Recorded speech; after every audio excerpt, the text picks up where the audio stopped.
ចាសួស្តីបងប្អូនទាំងអស់គ្នាថ្ងៃនេះបងមក review ជាមួយនឹង speaker បងប្រភេទ speaker របស់យើងនេះមាន microphone 2គ្រាប់នេះបងប្រភេទ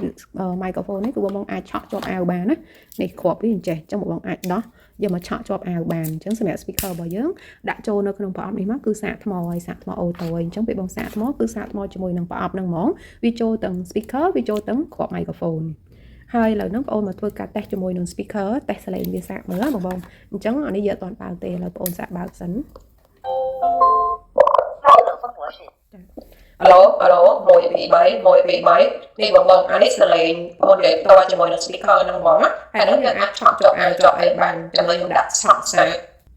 នេះបងសលេងនេះខ្ញុំនិយាយជាមួយនឹង speaker microphone នេះហើយខ្ញុំដាក់ឆក់ជាប់នៅកអាវហើយអញ្ចឹងសម្រាប់កម្មពងសលេងរបស់វាគឺបានឆ្ងាយបងមិនមែនតែចិត្តទេណាអញ្ចឹងសម្រាប់លោកគ្រូដែលគាត់យកទៅបរៀនគឺគាត់អាចដាក់ microphone នៅជាប់អាវចឹងមកហើយ speaker គាត់អាចដាក់ពីចម្ងាយអីបានអញ្ចឹងវាចម្ងាយ speaker ហើយនឹង mic នោះគឺចាប់បានរហូតដល់20ម៉ែត្រអញ្ចឹងគាត់ឈរឆ្ងាយពីគ្នាបានណាហើយសលេងរបស់វាគឺឮបែបហ្នឹងបងអាចស្ដាប់តាមតែសលេងជាក់ស្ដែងរបស់ speaker នេះបាន